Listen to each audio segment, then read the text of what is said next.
So good. Welcome back to some good old-fashioned juicy Paladins lore. In the first video of this series we discussed the magistrate and the human champions who serve it. In today's video we'll be continuing our look at the human race, only this time we'll discuss those champions and paladins who serve the resistance. With that, let's not waste any time and hop right back into the action.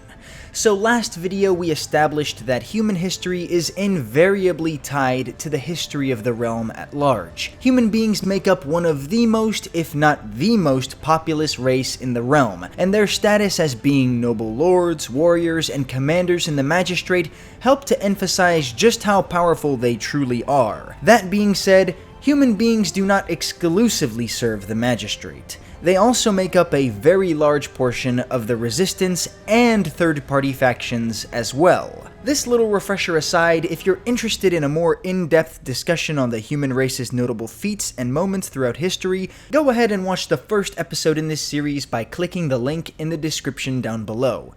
Now, before I get into the notable paladins of the Resistance, I feel like it's worthwhile to discuss the Magistrate and Resistance together as well as their moral leanings. See, after my last video I noticed a quote-unquote civil war of sorts in the comments. There were those of you who supported the Magistrate, and there were those of you who claimed that the Magistrate was obviously the evil faction whose goals and aggressive behavior was indicative of their morally bankrupt standpoint. And for the most part, I would agree that it's widely believed that the Magistrate are in fact the bad guys in Paladins. And while I can see how that's definitely an understandable opinion given their rash and extreme actions at times, I also don't think it's fair to say that the Resistance are necessarily the good guys, or that in fact the Magistrate are just the obvious bad guys. Consider the fact that there are tons of champions who choose not to support the Resistance or the Magistrate. The reason for this is because both of these factions are simply massive steamrolling war machines with very specific agendas. Agendas they aren't willing to compromise on at all for the most part. Towns, cities, forests, oceans, islands, and the people who populate them all across the realm all lie at risk. For if the Resistance or Magistrate deem them a required resource or strategic objective, there is little to stand in their way of seizing it. It's been demonstrated several times that the Magistrate and the Resistance constant warring against each other has destroyed cities and natural habitats across the realm. And the Resistance gaining ground against the Magistrate has seemingly forced them to stoop to dangerous demonic levels of risk. Which, while yes, you can't necessarily blame the Resistance for the Magistrate's use of the Abyss as a strategic advantage, it's also important to note that these deeds simply wouldn't have occurred if the Resistance and Magistrate had been able to find a peaceful solution in the first place. A solution that was entirely thrown out the window when the rebellion weaponized crystals and attacked the Magistrate at the Battle of Crosswind Keep. I mean, we do see Terminus as the first champion to lash out with violence after all. I know this is war, and in times of war, indeed moral leanings tend to fade to gray, but I feel like it's important for people to understand that the Resistance is not by any means a super moral good guys club. Just take a look at what they stand for. They want crystal power technology to be widely accessible and not regulated at all.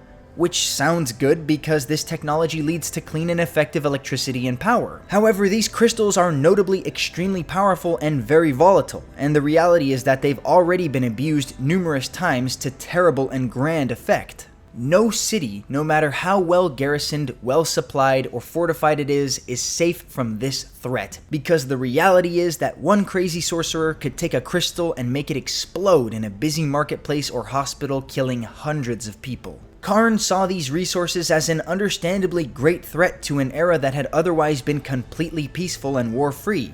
He may be taking action that is pretty aggressive and morally neutral at best, but I can kind of understand his perception on the matter. One that implies his actions exist for a greater good of the realm and its long-standing golden age of peace. Crystals are a dangerous resource that should be studied and understood very well before the masses are allowed to have regular access to them. These crystals are far too versatile and new for literally anyone to be able to get their hands on them. And as someone who's lived for hundreds of years, seen the worst wars in the existence of the realm, and witnessed humans, elves, and dwarves all being subjugated or straight up murdered by dragons, goblins, or various other threats, Karn is understandably terrified of the repercussions such a groundbreakingly new discovery could have on his peaceful civilization.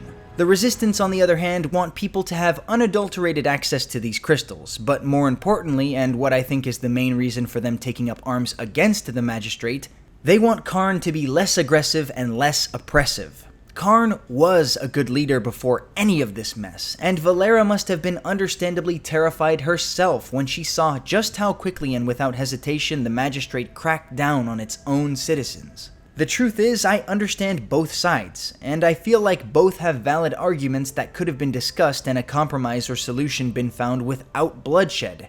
But the time for talking has passed, and both the Resistance and Magistrate are no longer willing to compromise.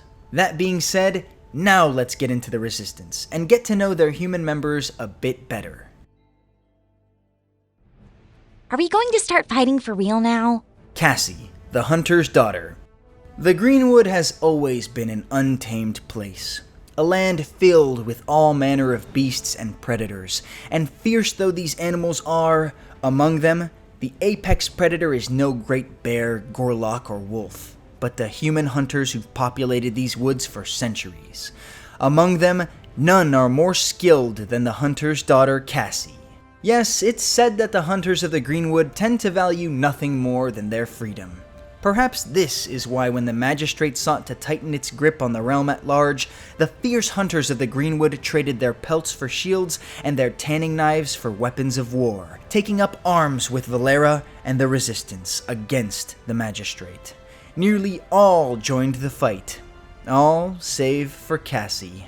It wasn't for lack of wanting, however. Cassie sought nothing more than a chance to fight for her ancestral home. However, an ancient familial curse had bound her to her family's homeland. Never would she be allowed to leave the Greenwood.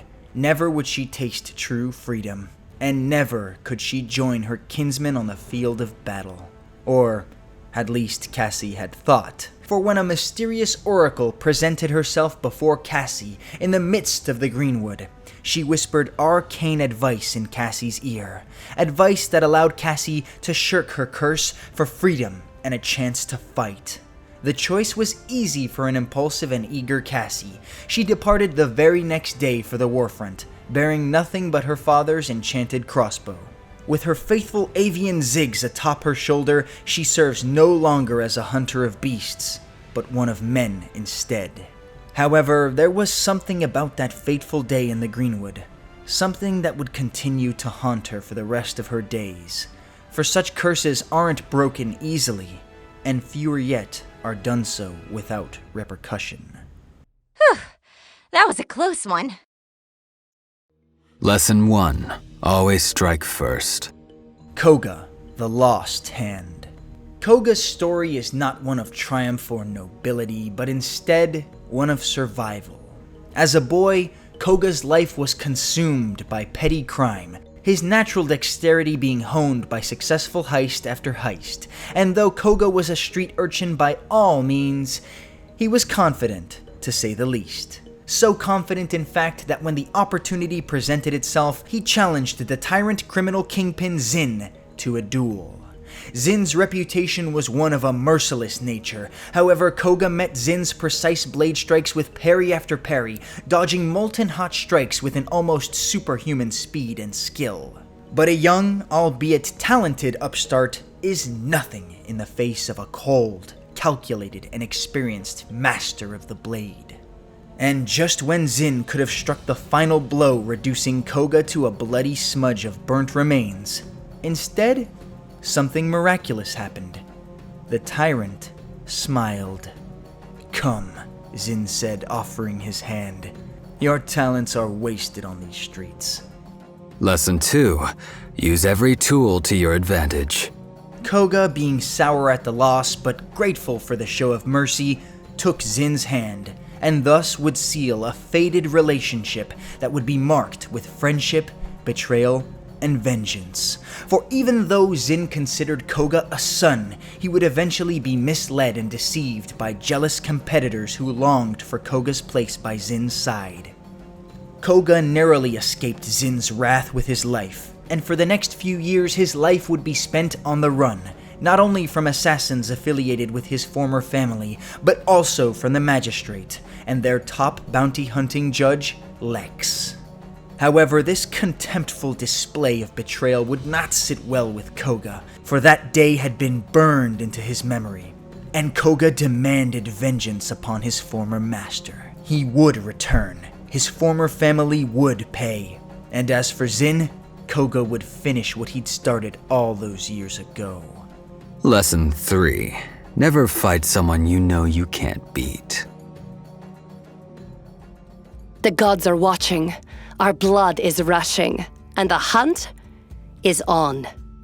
Tyra, the Untamed.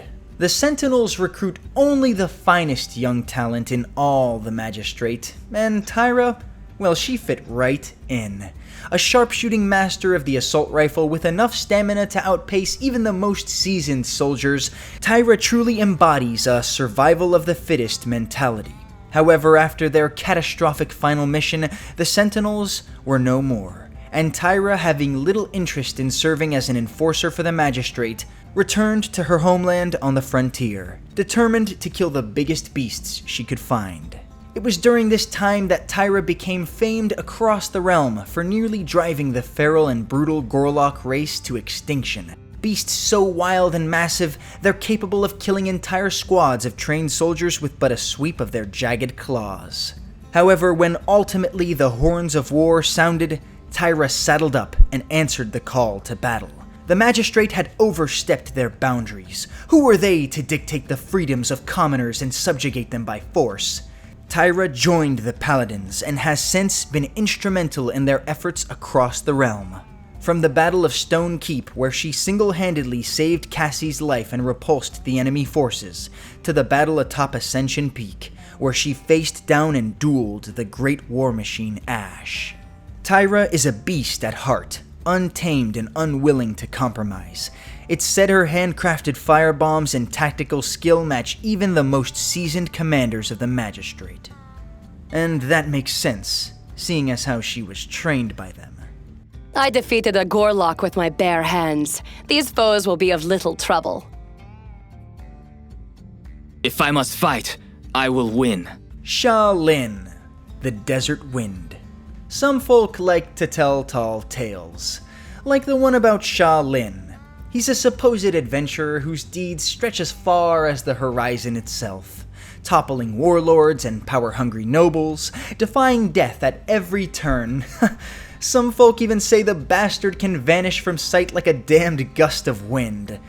But come on, these tales are getting out of hand. Delving into lost warder vaults and retrieving an actual warder's gauntlets, saving beautiful young maidens from evil bandit kings, betraying the Thousand Hands Guild, and surviving to tell the tale? No. While children's and gullible supporters of the resistance might believe this propaganda, true supporters of the magistrate know that the Desert Wind is just a myth. A fable the desperate paladins made up to rally their troops' ever-weakening morale. These tales are exaggerated myths filled to the brim with nothing more than lies. No man could possibly accomplish so much in one lifetime. Right? You have found an honorable death. Thanks for watching the second part video of the So Good series dedicated to opening and exploring Paladins lore.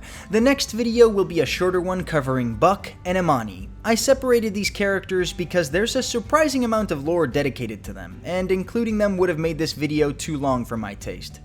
After that, I'll be covering the last few human champions we have left. Those whose allegiance belongs to neither main faction, as well as those beings who have ascended their mortal bodies and become something more.